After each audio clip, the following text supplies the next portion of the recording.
Today's video is sponsored by our good friends at Famous Faces and Funnies, located in Melbourne, Florida.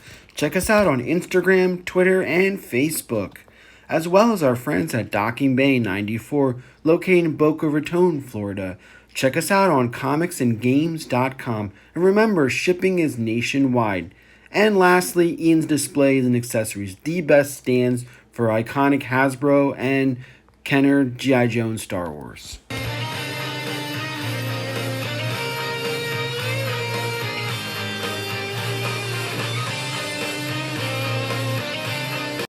Welcome to another exciting episode of Codename New to Hero 2. Hi, I'm your presenter, Shabu RU.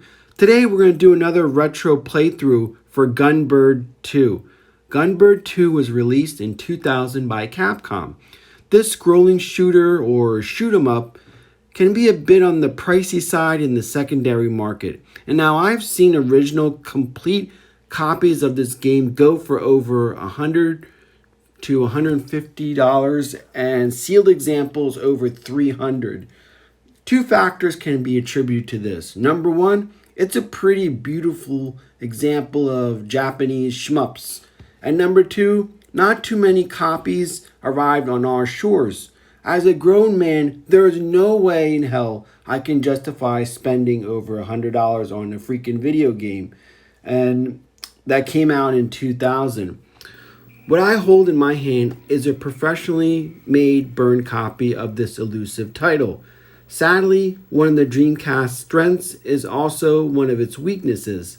The fact that it can play burned copies on earlier release consoles kind of led to its, help aid in its downfall. So in order to do this correctly, you'll have to get one of the early release Dreamcast systems. I also would like to add that out of my 13 retro systems, the Dreamcast is, in my opinion, the one system that holds up even today. So through my connections, a good friend was kind enough to burn me this close to the real deal Holyfield copy for me to showcase to you guys. Now at my age, shoot 'em ups are one of my go-tos for instant fun. Unlike action games, role-playing games, RPGs, these do not require hours upon hours for enjoyment. Gunbird 2 is a beautiful game, especially on these old-school CRT sets. This is where a good high-end tube TV set often beats out these modern flat screens. So let's dive in and take a quick look at this title and see if this is something you would like to add in your retro collection.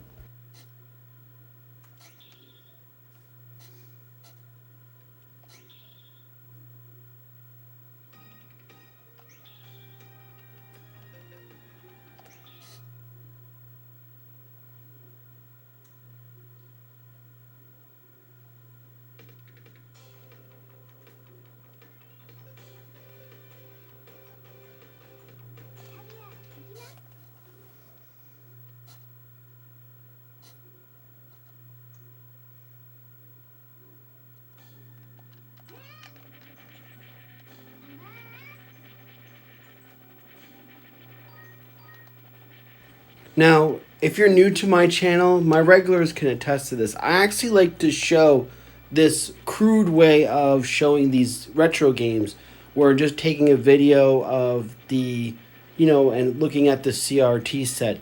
Obviously, in person, these pictures are stunning.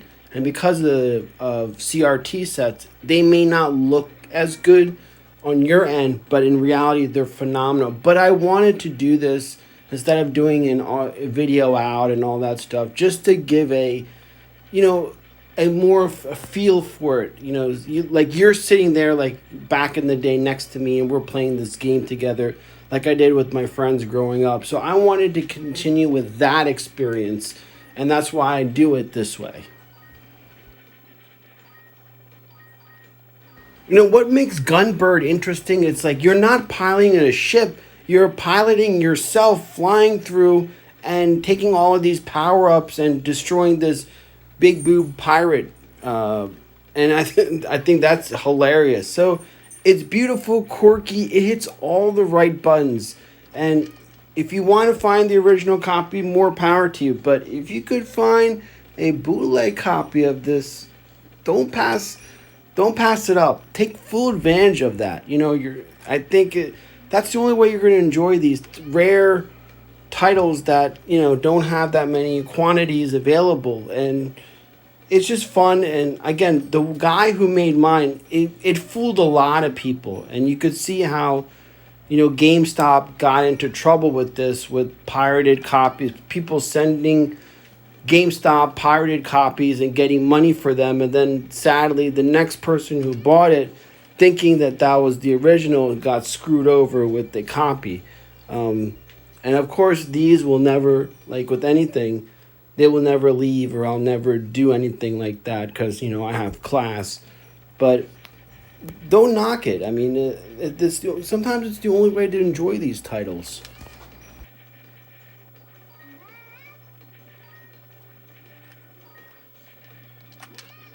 Now, not that you need a plot to shoot 'em up, but you're actually one of 7 warriors set out on a quest to capture the sun, moon, and star elements. Now, if you are the first to bring all of these elements to this potion god, then you will be bestowed the legendary Almighty Potion and unlock all of its magical powers. Wow!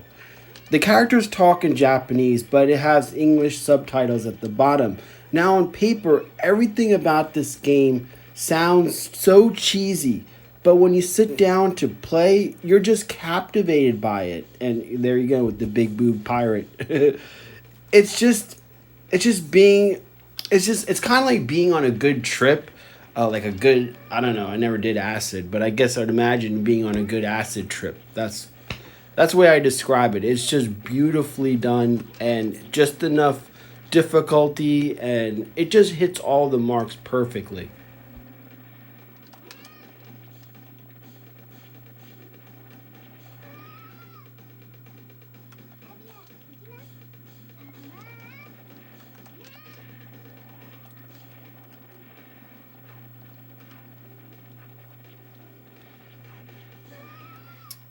The other thing to note is each character has different power ups. So, you know, it's cool to play with all the characters because then you get to experience all of their different power ups. So it's another incentive to keep playing this title over and over again just for that option. And then of course, all the special moves are different. So it's fun in that sense that you could keep playing this game with different characters and you'll have the same level of enjoyment.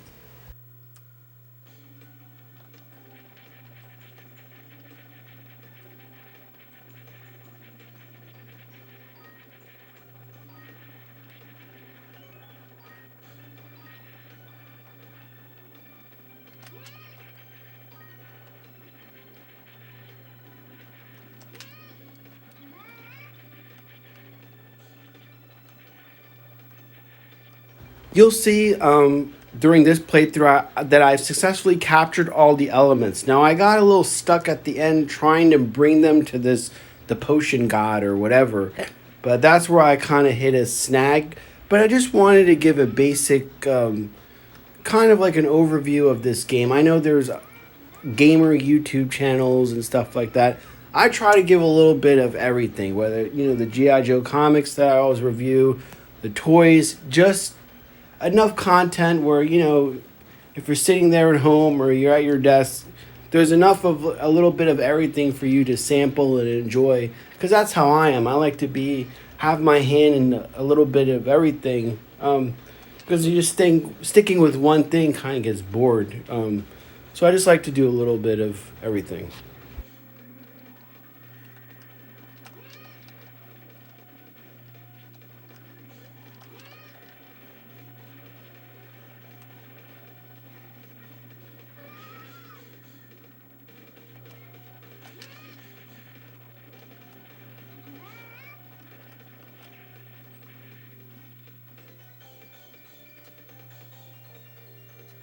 The other thing that I want to point out is the Dreamcast controller when you're playing shoot 'em up. You know, a lot of people have said pros and cons about the controller itself, And the fact that's unusual with the cord coming from the bottom of it. But the point is that I found using the Dreamcast controller for shoot 'em ups to be spot on. It's just very smooth. It was a very smooth experience. Holding the controller felt natural. A lot of people, like I said, they have pros and cons. Some people knock it, but I just think it's perfect for shoot 'em ups.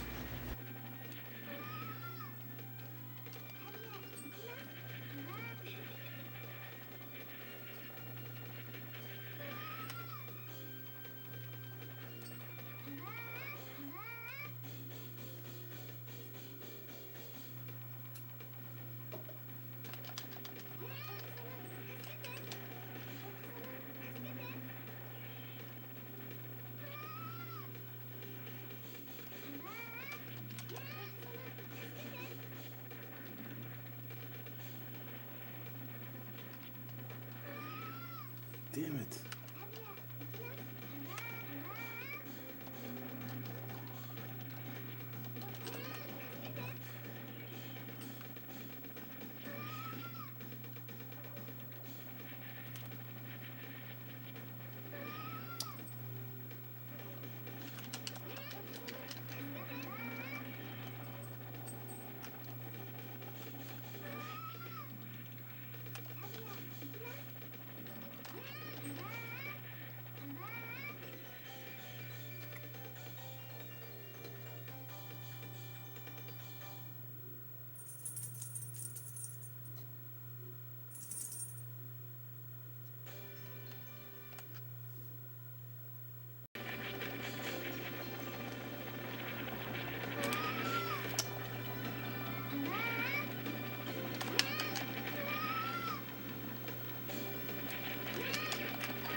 Damn it.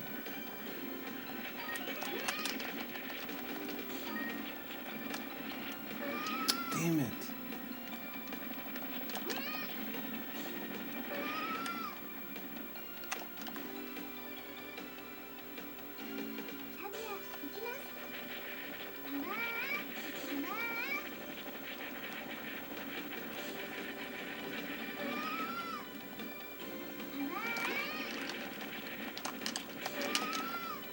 Alright, so we're going to come up to the part where I get stuck on and I keep playing over and over again. And it's like a wave of these missiles coming at me. I just can't get through it for the life of me. But anyway, we're going to leave with that. I hope we have enough footage and everything to make you guys appreciate Gunbird 2. It is really a great game, and I enjoy playing this, and it's just one of those things where you pop it in and you immediately have a smile on your face. Well, this is FIRE-UP. Thank you for this look at Gunbird 2 on the Dreamcast in our segment known as Retro Playthrough. We'll see you in the next comic recap. Have a good one.